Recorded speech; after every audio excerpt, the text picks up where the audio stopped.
वो है शासन। शास्त्र अंतर्नीति का शासन है। शास्त्र धर्म नीति का शासन।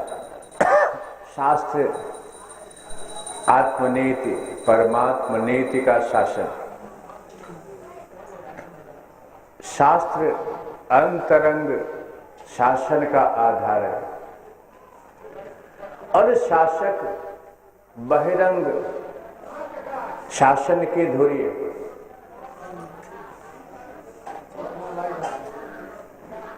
तो दोनों की आवश्यकता है। और देखो, हमारे हिंदुस्तान ने तो बहुत पहले ये समझ लिया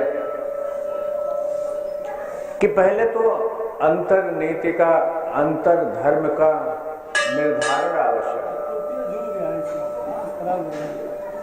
अंतर धर्म का निर्धारण हो तो फिर उसके अनुपालन के लिए शासक उपस्थित हो। तो पहले तो अंतर नीति का धर्म नीति का उसका जिस धर्म नीति की मैं उद्भावना कर रहा हूं उसका संबंध मजहब से नहीं, उसका संबंध सत्य से है, उसका संबंध रीत से है।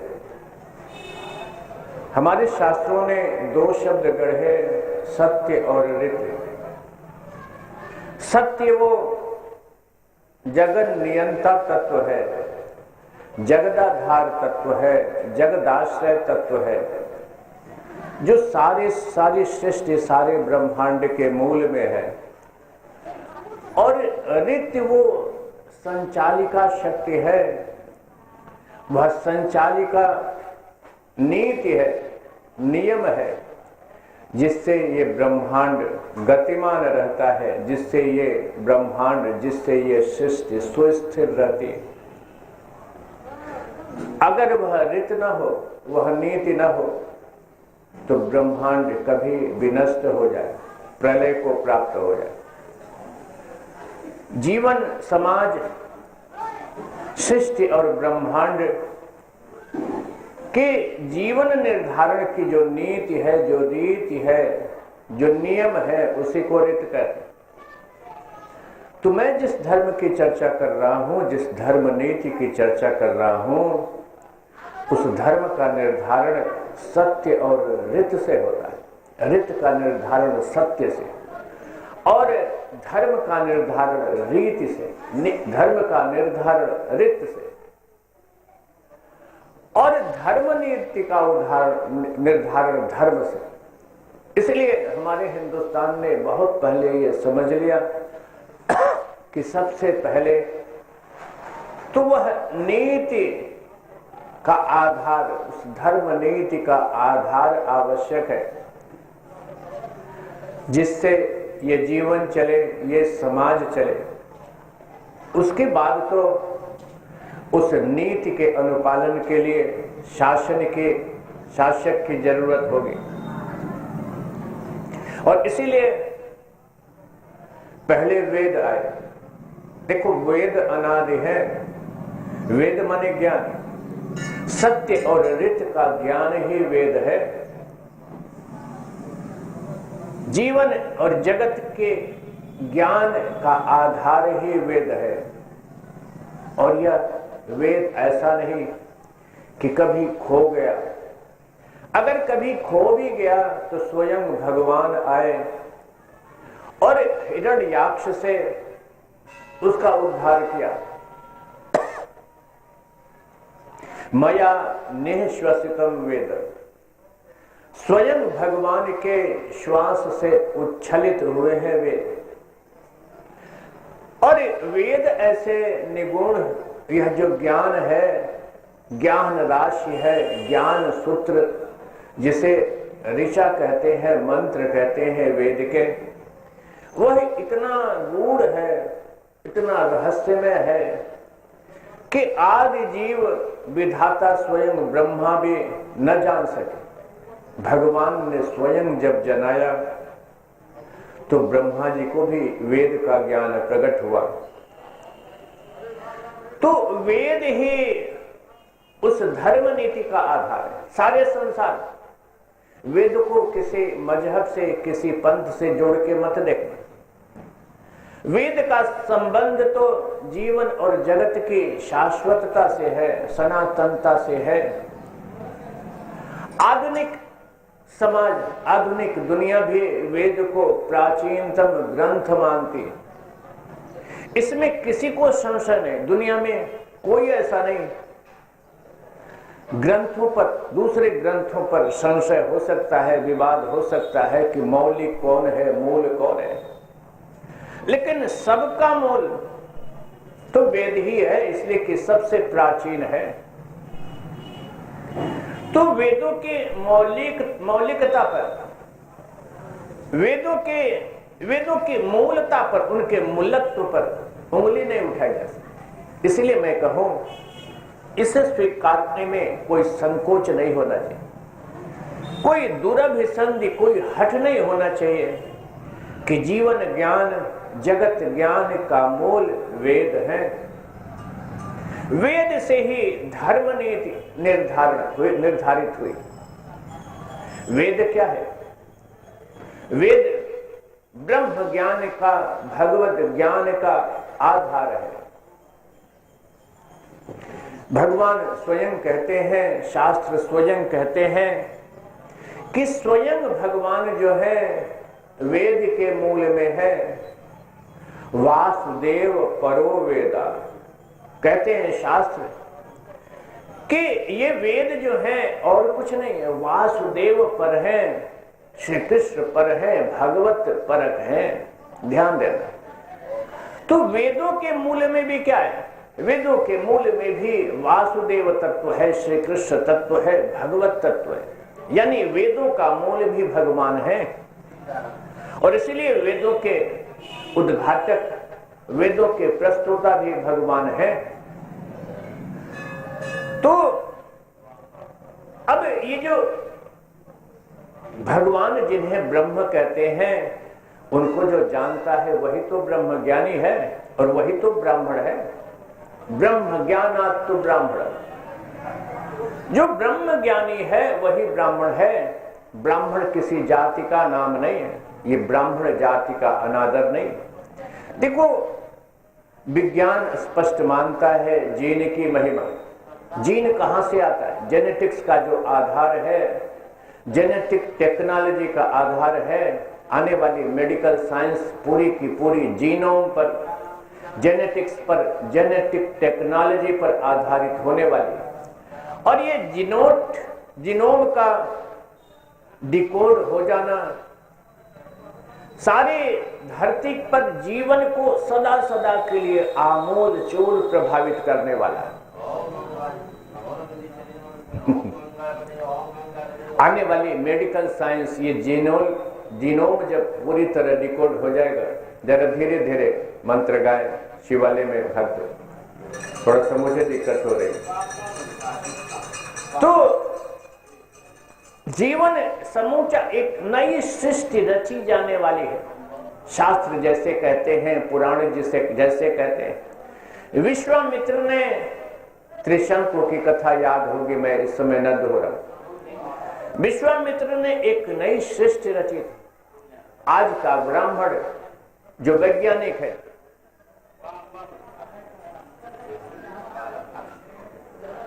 आज का वैज्ञानिक एक नई सृष्टि रचने की ओर अग्रसर है। जो जी सकेंगे 10, 20, 30, 40, 50 साल, वो देखेंगे कि धरती पर मुश्किल से 1 दशक, 1.5 दशक के अंदर ये जो साइबरनेटिक्स का विज्ञान है, यह मनुष्य मस्तिष्क को पूरी तरह डिकोड कर लेने वाला है। 4 सेंटीमीटर का मस्तिष्क वैज्ञानिक ने बना लिया है। देखो, तो अब ज्यादा समय ना लगेगा, थोड़े समय के अंदर जीवन का जो मूल है जीनोम, वो पूरी तरह उद्घाटित हो जाएगा। और सारी चेतना, सारी ज्ञान का, जागतिक चेतना का, परम चेतना की बात नहीं कर रहा। जागतिक चेतना का जो आधार है सेरिब्रम, मस्तिष्क, उसका एक एक सेल, एक एक कोशिका वैज्ञानिक की दृष्टि में आ जाएगा। ध्यान देना। तो क्या तब जीवन की पुनर्रचना उसी तरह नहीं हो सकेगी जैसे कि विश्वामित्र ने की? विश्वामित्र भी जेनेटिक्स के सबसे प्रथम वैज्ञानिक हैं धरती के। ध्यान देना। जो सृष्टि रच सके, जो जीवों की नई रचना कर सके, वो जेनेटिक्स का आदि वैज्ञानिक। इसलिए मैं विश्वामित्र को आज धरती का प्रथम जीन वैज्ञानिक है। आज की जेनेटिक्स, आज की जेनेटिक नॉलेज और विश्वामित्र के ज्ञान में अंतर क्या है? अंतर सिर्फ इतना कि आज का वैज्ञानिक उसी ज्ञान को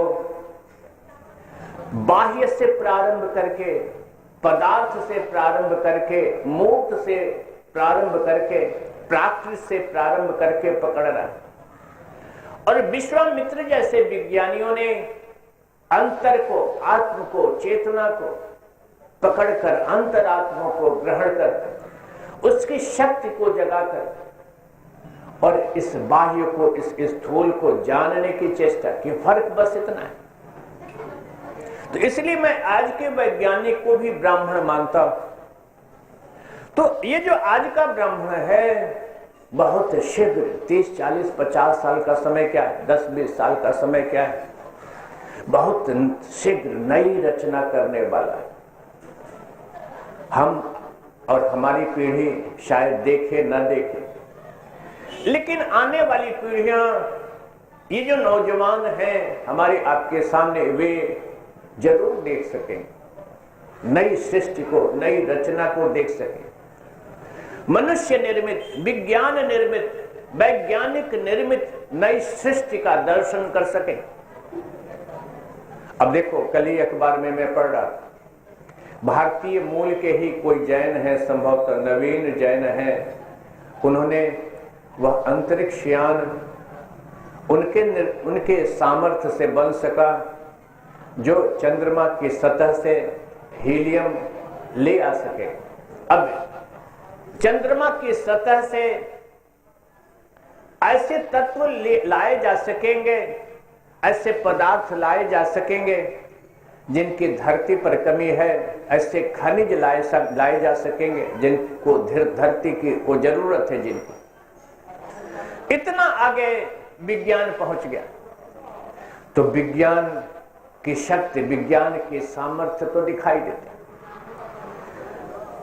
मैं आपसे कह रहा, बात घूमने न दो, कि जो ब्रह्म ज्ञानी है, जो जीवन नीति का, समाज नीति का, धर्म नीति का निर्धारण कर सकता है, जो ब्राह्मण कहलाता था, इसलिए उसकी सामर्थ्य को, उसके ज्ञान के अनुशासन को, जो शास्त्रों में अभिव्यक्त हुआ, जो सर्वप्रथम वेद में प्रकट हुआ, वेद से ही धरती के सारे शास्त्र, ज्ञान के सारे ग्रंथ प्रकट हुए। ध्यान देना, धरती के सारे ग्रंथ, सबका मूल वेद है। तो जो वेद का ज्ञानी है, जो ब्राह्मण है, उसकी भूमिका शासक से भी ऊपर हमारे हिंदुस्तान ने रखी। गणतंत्र दिवस पर आज दो शब्दों पर बात शुरू हुई, शासक पर और शास्त्र पर। तो शासन का आधार शास्त्र को माना जाए। यह शास्त्र किसी मजहब से ताल्लुक न रखे। ध्यान देना, शास्त्र वो है जिसका संबंध कभी भी कट्टरता से नहीं हो सकता। ब्रह्म ज्ञान तो, ब्रह्म शब्द ही बृहत्वात्, बृहणत्वात् से ही आता है। ब्रह्म शब्द बृहत्वात् ब्रह्म मिथ्या हो, विष्णु पुराण का, जो विस्तृत से विस्तृत है, परम विस्तृत है, बड़ा से बड़ा है, महान से महान है। और कट्टरता क्या है? कट्टरता तुम्हें सिकोड़ लेती है, जो फैलाता है, तुम्हें विस्तृत करता चला जाता है, वो ब्रह्म ज्ञान है, वो ब्रह्म है। और जो तुम्हें सिकोड़ती चली जाती है, कुंठित करती चली जाती है, स्वार्थ केंद्रित करती चली जाती है, वो है कट्टरता। तो कभी भी कट्टरता धर्म नीति का आधार नहीं हो सकती। इसलिए देखो, शास्त्र कभी भी, जैसे वेद का उद्घाटन स्वयं भगवान ने ब्रह्मा जी से किया, वैसे ही वेदों पर आधारित सारी धरती के जो शास्त्र हैं, चाहे किसी भी मजहब से, किसी भी पंथ से वो ताल्लुक रखते हो, सबकी व्याख्या, सबकी प्रस्तुति, सबका विश्लेषण कोई ज्ञानी ही कर सकता। कल मैं कह रहा कि बुराई किसी पंथ में, किसी मजहब में और किसी पंथ या मजहब के ग्रंथों में नहीं, किसी मार्ग में नहीं। बुराई उन ग्रंथों के, उन किताबों के प्रस्तुताओं में है, व्याख्याताओं में है। जब ज्ञानियों ने वो ग्रंथ रखे होंगे, चाहे वो पुराण हो, चाहे वो कुरान हो, चाहे वो बाइबल हो, ये सारे ग्रंथ ज्ञानियों के द्वारा आए। अब उन ज्ञानियों के तल पर पहुंचो, इनके मर्म का उद्घाटन हो सके। दुनिया में जो आतंकवाद है, ओबामा जी आज आए हैं हिंदुस्तान। ओबामा का आगमन और मोदी जी से उनकी गुफ्तगू, उसमें और बहुत सी चर्चाएं होंगी और हुई होंगी। चाय पर जो चर्चा कल शाम हुई, चाय पे चर्चा, ये शब्द ओबामा जी ने हिंदी में बोले। तो चाय पे चर्चा, जिसके बारे में मोदी जी ने कल सायं कहा, पूछा जब पत्रकार ने कि चाय पे चर्चा के संदर्भ में कि क्या चर्चा हुई, तो कहा मोदी जी ने पर्दे में रहने दो। पर्दे के अंदर कौन कौन बातें हुई? सबसे जरूरी बात, कोई भी समीक्षक जीवन का, जगत का ये समझ सके कि सबसे जरूरी बात कट्टरता पर हुई, सबसे जरूरी बात आतंकवाद पर हुई। आतंकवाद का आधार यही ग्रंथों के, किताबों के, मनीषियों द्वारा, ज्ञानियों द्वारा प्रस्तुत किए गए किताबों की गलत व्याख्या है, कट्टरपंथी व्याख्या है। ध्यान दें, संकीर्णतावादी व्याख्या है।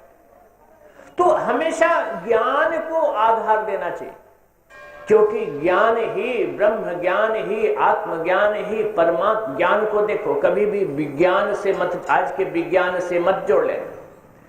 ज्ञान और विज्ञान, ज्ञान और आज का विज्ञान, ज्ञान यानी अंतरात्मा का ज्ञान, ज्ञान यानी आत्मा का ज्ञान, ज्ञान आदमी यानी परमात्मा का ज्ञान, ज्ञान यानी जीवन का ज्ञान, ज्ञान यानी जीवन सत्व, जीवन तत्व, जीवन सार, जीवन मर्म का ज्ञान।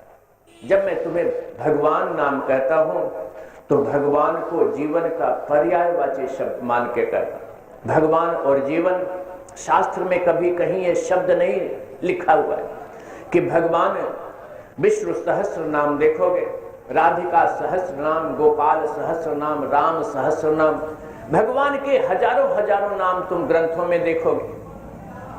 कहीं भी भगवान का नाम जीवन नहीं लिखा गया, किसी भी सहस्र नाम में जीवन नहीं। सहस्र नाम ग्रंथ है, मंदिर में होगा या घर पे होगा, देखना। लेकिन मैं तुम्हें आज के संदर्भ में, आज की भाषा में, हर समय के साथ शास्त्र के, ग्रंथ की नई व्याख्या जरूरी होती है। आज भगवान शब्द बहुतों के लिए कट्टरतावादी शब्द हो सकता है। जब गांधी जी ने आजादी के पहले 1940 में गाया ईश्वर अल्लाह तेरो नाम, तो अब अल्लाह शब्द किसी विष्णु सहस्र नाम, राम सहस्र नाम में नहीं, गोपाल सहस्र नाम में नहीं, सीता सहस्र नाम में नहीं, यमुना सहस्र नाम में नहीं, गंगा सहस्र नाम में नहीं। लेकिन गांधी जी ने जानबूझ के कहा ईश्वर अल्लाह तेरो नाम। सारे नाम जो उस एक तत्व, उस अद्वैत तत्व, उस परम तत्व, तत्व मद्वयम,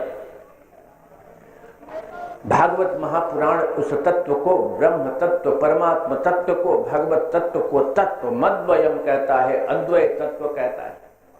तो सारे नाम जो उस अद्वैत तत्व, उस एक तत्व को, एक ओंकार सतनाम, यहीं से तो सिख धर्म गुरु ग्रंथ साहिब, ग्रंथ के शास्त्र की चर्चा हो रही है।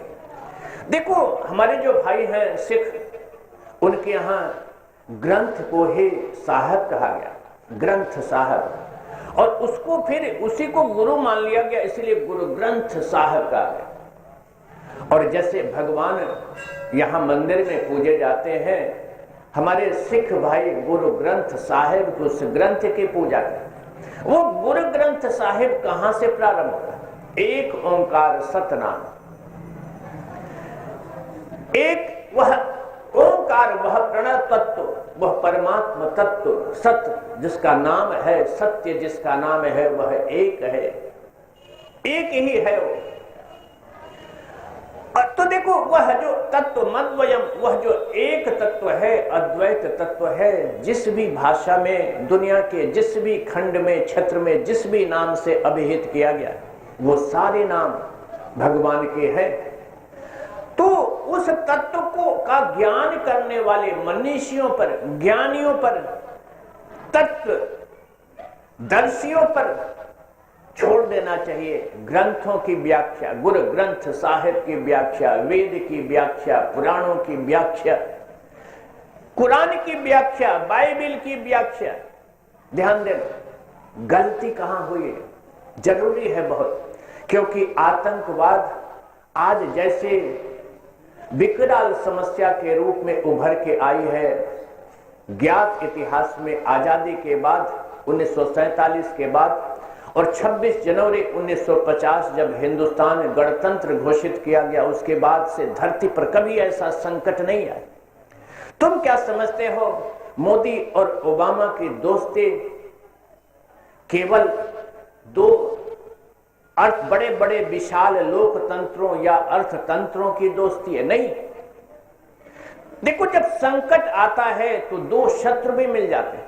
देखते हो दो पट्टीदार आपस में कैसे जूतम पैजार करते हैं, लेकिन जब कोई तीसरी ताकत आती है तो दोनों भाई जो रोज झगड़ा करते हैं, तीसरी ताकत के सामने खड़े हो जाते हैं, एक कंधे से कंधा मिला। होता है कि नहीं? ऐसी आतंकवाद, ऐसी विकराल